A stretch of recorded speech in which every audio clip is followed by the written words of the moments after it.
If you have a Bible, let's go to Thessalonians, the first book of Thessalonians. There are two in the Bible, the New Testament, and this is the first one.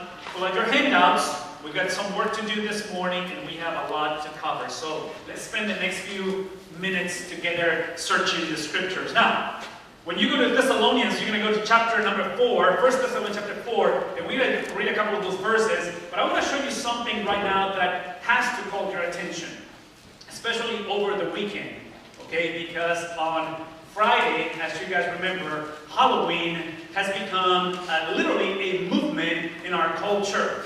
I had the opportunity and the privilege to sit down last week with a pastor from Pakistan. He was in my office, and you'll get to meet him eventually. But we spent time together, and it's just beautiful, beautiful. I mean, I want to hear this. Beautiful when you speak to people who have no background in our American craziness. So Halloween, I had to explain what Halloween was to him, because he's foreign to this concept, obviously, of that. Now, I'm not an anti-Halloween person, so please do not hear me say this, but I have to bring up Halloween into our conversation because of the topic that we're discussing through our week 11 of the Family Project. Here's the reality. The average person in this country spent $77.52 this past Friday for Halloween.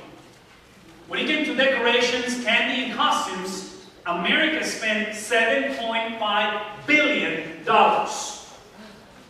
Now, please listen to these numbers as you get engaged into the Operation Christmas project. Because that little box is about you contributing, right? You giving of yourself. Now listen to this. Adult costumes, just adults buying and purchasing costumes, spend $1.4 billion.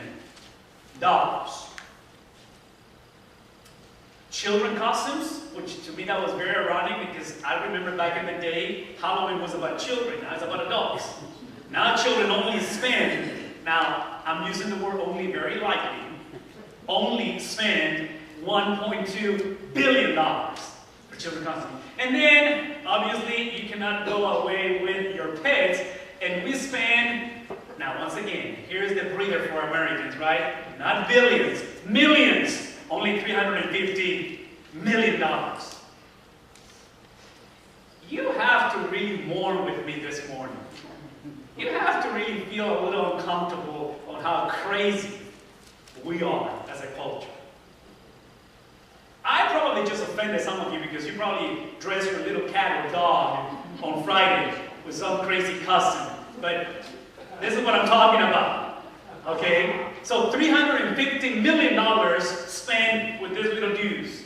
Okay? And it's ironic because I just showed you last week the picture of my dog at home. Remember my Chucho picture? So we love animals. We're not against animals. All that I'm bringing to you is that whether you like it or not, these movements definitely they shape the way we perceive things. Now, here's where we're going for the next few minutes, and this is why I need you to pay attention to the scriptures.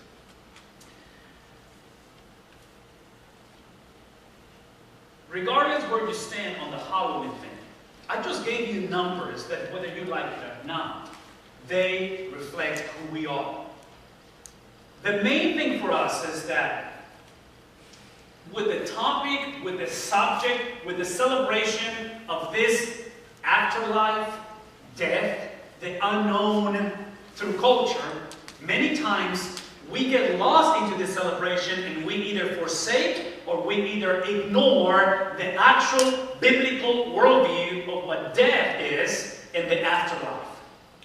And when you and I ignore or misuse or completely just get confused with those topics, by default, you're going to have multiple reactions to this.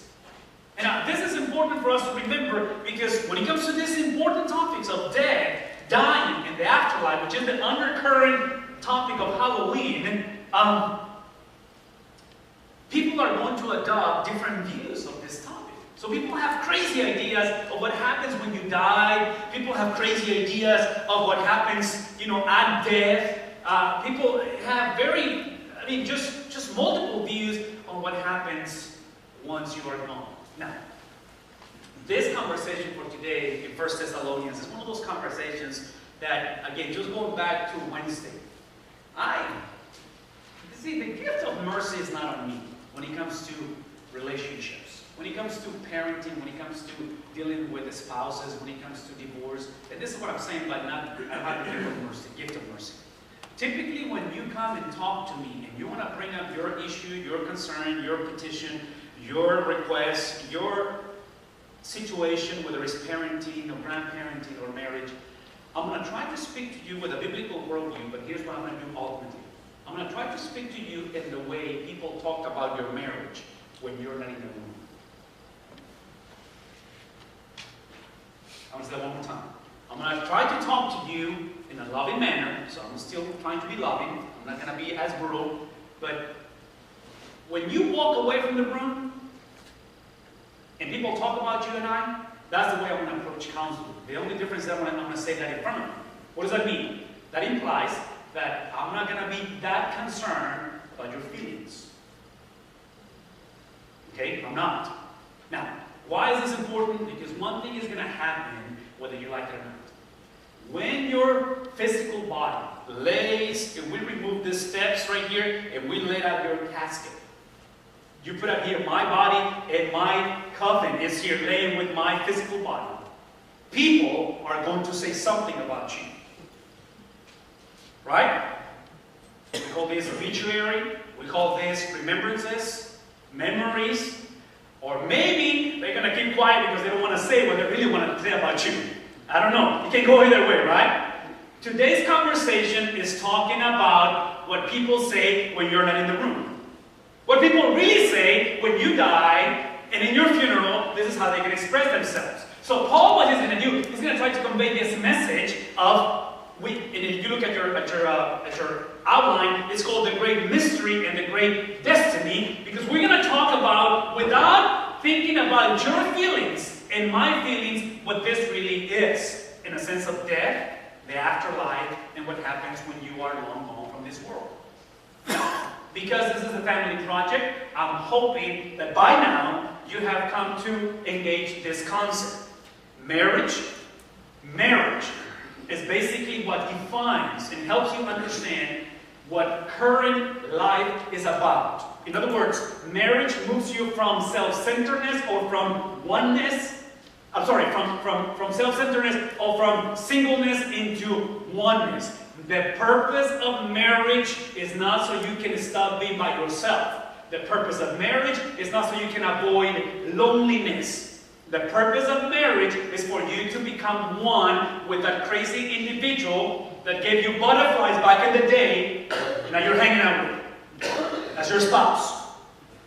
So it's about oneness. Oneness. That implies that marriage should help you, if that's the goal, to be free from self. Because I can tell you right now, nothing humbles you more in life than to get married.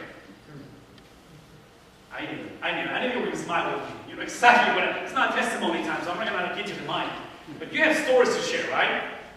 Now, number two, marriage also defines death. Not only the current life, but also death. Because marriage reminds you that you are not a body with a soul, that you are a soul with a body.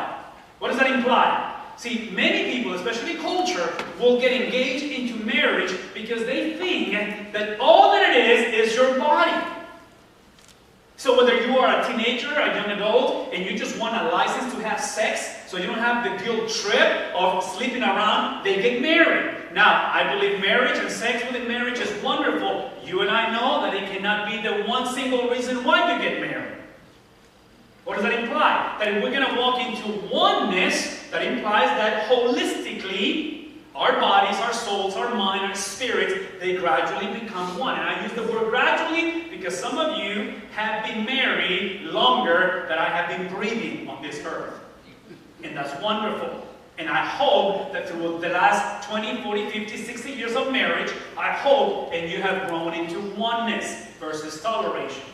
So that's when you become fully alive. And the last one is marriage also defines the eternal life. Because marriage is a portray. Marriage is a symbolism. Marriage is a glimpse of the final kind of a destination encounter of our Savior, Jesus Christ, and the bride called the local church. And that's where we are free from hell, obviously. Now, why is that important? Let's go into the scriptures. 1 Thessalonians chapter 4, verse 13 says the following. Brothers and sisters, so this is Paul writing to Christians. We do not want you to be uninformed. Implication, they have been naive in the past. No more. Here is, I'm giving it to you, I'm reminding you about those are the people who have gone to sleep in death. And I don't want you to ignore it because that you do not grieve like the rest of mankind who are without hope. I think that you, by reading this verse, you understand that there is confusion in this time in history. Now, I just give you billions and millions of dollars in numbers on the screen. Do you think that we have confusion over this topic in our culture today? Come on, just think for a second. Paul is writing to a culture of Christians. See, I wish that he would have said, men and women from whatever parts of the world without Jesus, we do not want you to be uninformed. The tragic thing about this verse is that it's given to those who are followers of Jesus who should know better. That's the tragic of the deal. So the tragic, it seems to me, is not the departure of loved ones. The tragic is not the fact that we will eventually die. The tragedy is not necessarily that many people are existing versus living life. The tragedy seems to me that Christians do not get this through the lenses of the worldview of the Bible. So what happens with this? Listen to the scriptures. When he speaks of this uninformed, what I want you to understand in the issue of death, in the issue of the afterlife, you don't have to wonder. In other words, you do not exist. You do not go through life avoiding death. Death, please listen, death is part of what makes you a human being. And if the gospel is true, that Jesus restores not only our eternity in heaven, but he also restores our encounter with Satan back in Genesis 3, where we lost our humanity and we detached from the glory of God. You have to change. I have to change my perception of death in the afterlife. And I believe family has to be the nucleus that propels this, because here's what I want to tell you. It is doctrine, the scriptures that counterbalance the ignorance and the naiveness of this so crucial topic. You take away the scriptures, you take away the Bible, and you're going to let somebody else dictate what death is about. You're going to go through the entire life, your life, my life, going through the fear of dying, or in this case, trying to avoid death.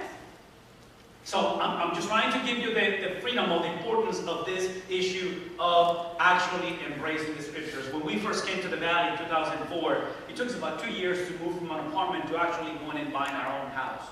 And when we purchased our house in 2006 primarily, somewhere around 2006, we had to buy furniture. Well, we bought some furniture, not a whole lot of furniture. But I remember walking to this furniture store, 2006, and I walk into this deal. Now, this is you gotta understand this. I mean, just stay with me. I guess I do not fit the prototypical pastoral-looking guy, because on Wednesday, I spoke to a lot of people on Wednesday night, and unless I said I'm the pastor, nobody knew I was a pastor. I like that. I like it, because it can go either way, right? It can go really bad, really good. Anyways, so we're walking, my wife and I, my kids who were younger, we walk into the store, and we were forced to fill out an application in that place, and I said forced in a sense of describing vocation. What do you do for a living? Back then, all that I did was pastoral ministry, so I couldn't lie, right? I'm not supposed to lie. So once I put the word pastor, the lady that was talking to us, the first question she asked me, she said, "My dad died a year ago." is there any way that I can talk to him? We had a huge fight the night he passed away. And I walked away from his house.